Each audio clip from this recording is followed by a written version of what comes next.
ವಿಜಯನಗರ ಹಿಂದೂ ಸಾಮ್ರಾಜ್ಯ.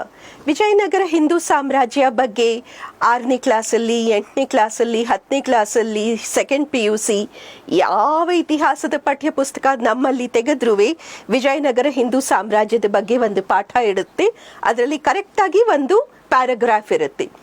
ವಿಜಯನಗರ ಸಾಮ್ರಾಜ್ಯಕ್ಕೆ ಬಂದು ಹೋದ ಫಾರಿನ್ ಟ್ರಾವೆಲರ್ಸ್, ವಿದೇಶಿ ಯಾತ್ರಿಕರು, ಯಾವ ವಿದೇಶಿ ಯಾತ್ರಿ ವಿಜಯನಗರದ ಬಗ್ಗೆ ಏನ್ ಹೇಳಿದ್ದಾರೆ ಅಂತ. ಅಲ್ಲಿ ಸದಾ ನಮಗೆ ಕಾಣು ಬರೋ ಹೆಸರು ನಿಕಿಟನ್, ಅಫ್ನಾಸಿ ನಿಕಿಟನ್. ಸೊ ಯಾರು ಈ ನಿಕಿಟನ್, ಎಲ್ಲಿಂದ ಬಂದಿದ್ದ, ಮತ್ತೆ ವಿಜಯನಗರದ ಬಗ್ಗೆ ಅವನು ಏನ್ ಬರೆದು ಹೋಗಿದ್ದಾನೆ? ನಿಕಿಟನ್ ರಷ್ಯಾದ ಟ್ವೇರ್ ಅನ್ನೋ ಒಂದು ಒಳ್ಳೆ ನಗರದಲ್ಲಿ ಹುಟ್ಟಿ ಅಲ್ಲೇ ಬೆಳೆದು ಟ್ವೇರ್ ನಗರದಿಂದ ಇಂಡಿಯಾ ಹುಡುಕೊಂಡ್ಬಂದಿದ್ದು. ಟ್ವೇರ್ ನಗರದಿಂದ ಹಿಂದೂಸ್ತಾನಕ್ಕೆ ಬರೋಕ್ಕೆ ಅವನು 3 ನದಿಗಳು, Caspian C, black C, Arabian C, 3 ಸಾಗರಗಳನ್ನು ದಾಟಿಕೊಂಡು ಅವನು ಕಡೆಗೆ ಗುಜರಾತ್ನ ಗಲ್ಫ್ ಆಫ್ ಕ್ಯಾಂಬೇನಲ್ಲಿ ಬಂದು ಇಳಿತಾನೆ. ನಿಕಿಟನ್ ಬರೆದಿರೋ ಪುಸ್ತಕದ ಹೆಸರು voyage beyond the 3 seas, my visit to India. ನಿಕಿಟನ್ನ ಪುಸ್ತಕ ವಾಯೇಜ್ ಬಿಯಾಂಡ್ ದ 3 ಸೀಸ್ ಇಂಗ್ಲಿಷ್ಗೆ ಭಾಷಾಂತರ ಆಗಿದೆ. ದೇಶಪಾಂಡೆ ಅವರು ಭಾಷಾಂತರ ಮಾಡಿದ್ದಾರೆ. ರಷ್ಯನ್ ಸರ್ಕಾರದ ಪರ್ಮಿಷನ್ ಇಂದ ಭಾಷಾಂತರ ಆಗಿದೆ. ರಷ್ಯನ್ ಸರ್ಕಾರ, ರಷ್ಯನ್ ಲಿಟರೇರಿ ಇನ್ಸ್ಟಿಟ್ಯೂಟ್ ಒಂದ್ಸತಿ ಆ ಇಡೀ ಇಂಗ್ಲಿಷ್ ಪುಸ್ತಕ ಓದಿ ಸರಿಯಾಗಿ ಭಾಷಾಂತರ ಆಗಿದೆ, ವರ್ಡ್ ಟು ವರ್ಡ್ ವರ್ಬ್ಯಾಟಿಮ್ ಈ ಭಾಷಾಂತರ ಪೂರ್ತಿ ಸರಿ ಇದೆ ಅಂತ ಹೇಳಿ ಒಪ್ಪಿಗೆ ಕೊಟ್ಟ ಮೇಲೆ ವಾಯೇಜ್ ಟು ದ 3 ಸೀಸ್ ಭಾಷಾಂತರ ಆಗಿ ಇಂಗ್ಲಿಷಲ್ಲಿ ಪ್ರಕಟವಾಗಿದೆ. ಸೊ ಆ ಪುಸ್ತಕದಿಂದ ನಮಗೆ ನಿಕಿಟನ್ ವಿಜಯನಗರ ಹಿಂದೂ ಸಾಮ್ರಾಜ್ಯದ ಬಗ್ಗೆ ಏನೇನು ಹೇಳಿದ್ದಾರೆ ಅನ್ನೋದು ಗೊತ್ತಾಗುತ್ತೆ. ಸೊ ಗಲ್ಫ್ ಆಫ್ ಕ್ಯಾಂಬೇನಲ್ಲಿ ಬಂದು ಇಳಿದ್ರು ನಿಕಿಟನ್. ಹಾಗೆ ಕೆಳಕ್ಕೆ ಬರ್ತಾ ಬರ್ತಾ ಜುನ್ನಾರ್ ಅನ್ನೋ ಸಾಮ್ರಾಜ್ಯಕ್ಕೆ ಬರ್ತಾರೆ. ಜುನ್ನಾರ್ ವಾಸ್ ಅನ್ ಇಸ್ಲಾಮಿಕ್ ಕಿಂಗ್ಡಮ್. ಇತಿಹಾಸ ಓದಿರೋರಿಗೆ ಮೊಹಮ್ಮದ್ ಗವಾನ್ ಅನ್ನೋ ಹೆಸರು ನೆನಪಿರುತ್ತೆ. ಬಹಮನಿ ಸಲ್ತನತ್ನ ಓರ್ವ ದೊಡ್ಡ ಪ್ರೈಮ್ ಮಿನಿಸ್ಟರ್ ಆತ. ಮೊಹಮ್ಮದ್ ಗವಾನ್ನ ಬಲಗೈ ಅಸಾದ್ ಖಾನ್ ಅನ್ನೋನು ನಿಕಿಟನ್ನ ನೋಡ್ತಾನೆ. ನಿಕಿಟನ್ ರಷ್ಯಾದಿಂದ ಕುದುರೆ ಮಾರೋದಕ್ಕೋಸ್ಕರ ಒಂದು ಎತ್ತರನೇ ಒಳ್ಳೆ ಕುದುರೆ ತಂದಿರ್ತಾನೆ. ಈ ಕುದುರೆ ಮಾರಿ ಬಹಳಷ್ಟು ದುಡ್ಡು ಬಂದ ಮೇಲೆ ಆ ದುಡ್ಡಲ್ಲಿ ಇನ್ನೊಂದಿಷ್ಟು ಲವಂಗ, ಏಲಕ್ಕಿ, ದಾಲ್ಚಿನಿ ಇದನ್ನೆಲ್ಲ ಕೊಂಡ್ಕೊಂಡು ವಾಪಸ್ ಹೋಗಿ ರಷ್ಯಾಕ್ಕೆ ಮಾರಬೇಕು ಅನ್ನೋದು ನಿಕಿಟನ್ ಮನ್ಸಿನಲ್ಲಿತ್ತು. ಒಂದು ಎತ್ತರನೇ ಒಳ್ಳೆ ಕುದುರೆ ತಗೊಂಡು ನಿಕಿಟನ್ ಅಲ್ಲಿ ಬರ್ತಾ ಇದ್ದಾಗ ಜುನ್ನಾರ್ನಲ್ಲಿ ಅಸಾದ್ ಖಾನ್ ನೋಡಿ, ಬಹಳ ಚೆನ್ನಾಗಿದೆ ಕುದುರೆ, ಎತ್ತರದ ಒಳ್ಳೆ ನಸಲ್ನ ಕುದುರೆ, ಇದನ್ನು ನಾನು ಕೊಂಡ್ಕೋತೀನಿ, ನನ್ನ ಜೊತೆ ಬಾ ಅಂತ ಹೇಳಿ ಅಸಾದ್ ಖಾನ್ ನಿಕಿಟನ್ನ ಮತ್ತೆ ನಿಕಿಟನ್ ಕುದುರೆನ ಬಹಮನಿ ಸಲ್ತನತ್ ಕರ್ಕೊಂಡ್ ಬರ್ತಾನೆ. ಸರಿ ಒಳ್ಳೆ ದುಡ್ಡು ಬರುತ್ತೆ ನನ್ನ ಕುದುರೆಗೆ ಅಂತ ಹೇಳಿ ನಿಕಿಟನ್ ಅಸಾದ್ ಖಾನ್ ಹಿಂದಿಂದೆ ಬಹಮನಿ ಸಲ್ತನತ್ಗೆ ಬಂದ್ಬಿಡ್ತಾನೆ ಕುದುರೆನ ತಗೊಂಡು. ಅಲ್ಲಿ ಬಂದ ಮೇಲೆ ಏನಾಯ್ತು ಅಂದ್ರೆ ನಿಕಿಟನ್ ಎಕ್ಸಾಕ್ಟ್ಲಿ ಏನ್ ಬರ್ದಿದಾನೋ ಅದನ್ನೇ ಹೇಳ್ತೀನಿ. ಇದು ನಿಕಿಟನ್ ಬರ್ದಿಟ್ಟು ಹೋಗಿರೋದು. When Asad Khan realized that I am a Russian and I am not a Muslim, he said, I will give you back your stallion. I will also pay 1,000 gold coins for your stallion, but only if you convert to Islam. If you don't convert to Islam, if you refuse to adopt our religion, I will keep your stallion and you will have to give me 1,000 gold coins to go away free.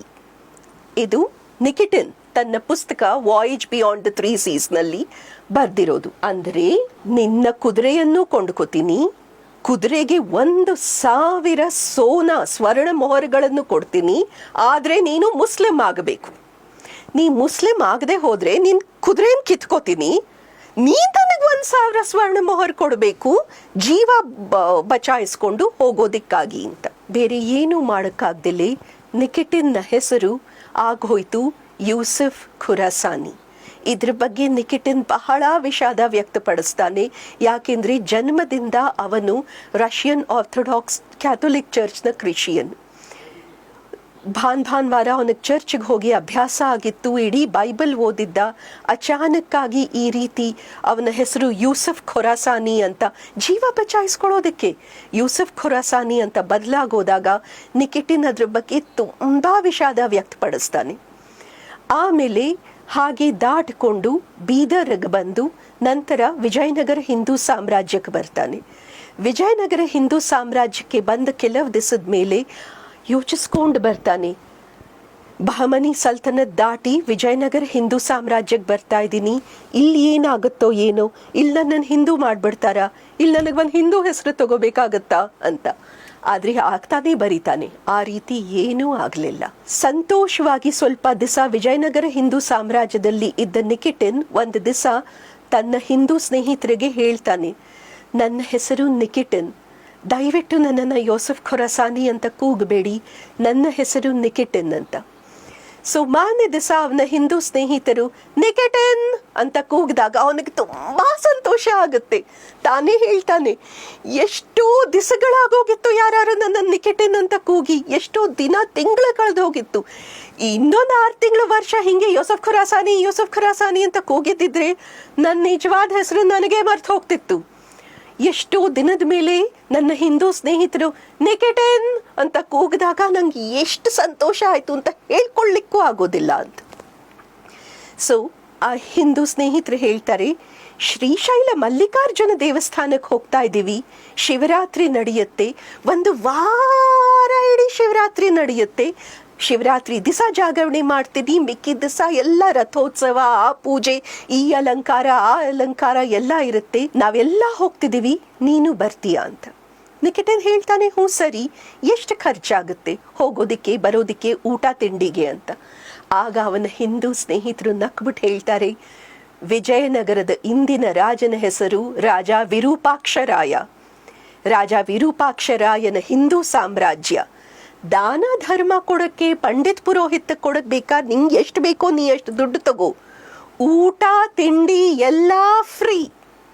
ನಮ್ಮ ರಾಜ ಶ್ರೀಶೈಲ ಮಲ್ಲಿಕಾರ್ಜುನ ದೇವಸ್ಥಾನಕ್ಕೆ ಶಿವರಾತ್ರಿಗೆ ಹೋಗೋ ಯಾತ್ರಿಕರಿಗೆ, ವೈಕುಂಠ ಏಕಾದಶಿ ದಿವಸ ತಿರುಪತಿಗೆ ಹೋಗೋ ಯಾತ್ರಿಕರಿಗೆ, ಮೀನಾಕ್ಷಿ ಸುಂದರೇಶ ವಿವಾಹಕ್ಕೆ ಮಧುರೈಗೆ ಹೋಗೋ ಯಾತ್ರಿಕರಿಗೆ, ಈ ರೀತಿ ಹಬ್ಬಕ್ಕೂ ಹೊರಡೋ ಲಕ್ಷಾಂತರ ಯಾತ್ರಿಕರಿಗೆ ಹಿಂದೂ ಸಾಮ್ರಾಜ್ಯದಿಂದ ಹೆಜ್ಜೆ ಹೆಜ್ಜೆಗೂ ಊಟ ತಿಂಡಿ ಫ್ರೀ. ನಿನ್ನ ವೈಯಕ್ತಿಕ ದಾನ ಧರ್ಮಕ್ಕೆ ನೀನು ಒಂದಿಷ್ಟು ದುಡ್ಡು ತಗೋ ಅಂತ. ಅದು ಗೊತ್ತಾದ ನಿಕಿಟಿನ್ ತನ್ನ ಹಿಂದೂ ಸ್ನೇಹಿತರ ಜೊತೆ ಮಲ್ಲಿಕಾರ್ಜುನ ಬೆಟ್ಟ ಹುಡುಕೊಂಡು ಹೋಗ್ತಾನೆ. ರಸ್ತೆಯಲ್ಲಿ ನಿಕಿಟಿನ್ಗೆ ನೀರ ಅಭ್ಯಾಸ ಆಗೋಗುತ್ತೆ. ಪುಸ್ತಕದಲ್ಲಿ ಹಲವಾರು ಬಾರಿ ತೆಂಗಿನಕಾಯಿಯಿಂದ ಸಿಗುವ ಒಂದು ತುಂಬ ಸ್ವಾದಿಷ್ಟವಾದ ಪೇಯ, ತೆಂಗಿನ ಮರದಿಂದ ಅಗೆದು ತೆಗೆಯುವ ತುಂಬ ರುಚಿಯಾದ ಪಾನೀಯ ಅಂತ ಮತ್ತೆ ಮತ್ತೆ ಬರಿತಾನೆ. ನಿಕಿಟಿನ್ಗೆ ನೀರ ತುಂಬ ಖುಷಿಯಾಗಿ ತುಂಬ ಅಭ್ಯಾಸ ಆಗೋಗಿ ಮತ್ತೆ ಮತ್ತೆ ಇದು ತುಂಬ ಸ್ವಾದಿಷ್ಟವಾಗಿದೆ, ನನಗಿದು ತುಂಬ ಇಷ್ಟ ಅಂತ ಹಲವಾರು ಬಾರಿ ನೀರಾದ ಬಗ್ಗೆ ಬರ್ಕೊಂಡು ಹೋಗ್ತಾನೆ. ಬೆಟ್ಟ ಹತ್ತುಕೊಂಡು ಶ್ರೀಶೈಲ ಮಲ್ಲಿಕಾರ್ಜುನ ದರ್ಶನಕ್ಕೂ ಹೋಗ್ತಾನೆ. ಆ ಮಂದಿರದ ಸೈಜ್ ನೋಡಿ ಅವನಿಗೆ ದಿಗ್ಭ್ರಮೆ ಆಗುತ್ತೆ. ಎಷ್ಟೊಂದು ದೇಶಗಳು ದಾಟಿ ಬಂದಿದ್ದೀನಿ, ಇಷ್ಟು ದೊಡ್ಡ ಮಂದಿರ, ಇಷ್ಟು ವಿಶಾಲವಾದ ಮೂರ್ತಿಗಳು ನಾನು ಎಲ್ಲೋ ನೋಡಲಿಲ್ಲ, ಜೆರೂಸಲಂಗಿಂತ ದೊಡ್ಡದಾಗಿದೆ ಇದು ಅಂತ ಹೇಳ್ತಾನೆ. ಅಲ್ಲಿ ಇದ್ದಿದ್ದ ಗಣಪತಿಯ ಮೂರ್ತಿ, ಹನುಮಂತನ ಮೂರ್ತಿ ಎಲ್ಲದ್ರ ಬಗ್ಗೆ ವಿವರವಾಗಿ ಬರೀತಾನೆ. ಮರದಲ್ಲೂ ಇಷ್ಟು ಕೆತ್ತನೆ ಮಾಡೋಕ್ಕಾಗಲ್ಲ ನಮ್ಮ ಜನಕ್ಕೆ, ಅಂಥದ್ರಲ್ಲಿ ಇಲ್ಲಿ ಅವರು ಕಲ್ಲಿನಲ್ಲಿ ಇಂಥ ಕೆತ್ತನೆ ಹೆಂಗೆ ಮಾಡಿದ್ದಾರೆ, ಇದೇನು ಕಲ್ಲೋ ಬೆಣ್ಣೆನೋ, ಒಳ್ಳೆ ಬೆಣ್ಣೆಯಲ್ಲಿ ಮಾಡ್ದಂಗೆ ಕಲ್ಲಲ್ಲಿ ಮಾಡಿದಾರಲ್ಲ, ಇದು ಯಾವ ದೇಶದಲ್ಲೂ ನಾ ಇಂಥ ಕೆತ್ತನೆಗಳನ್ನು ನೋಡಿರಲಿಲ್ಲ, ಇಷ್ಟು ದೊಡ್ಡ ಮಂದಿರನೂ ನೋಡಿರಲಿಲ್ಲ ಅಂತ ಬರೀತಾನೆ.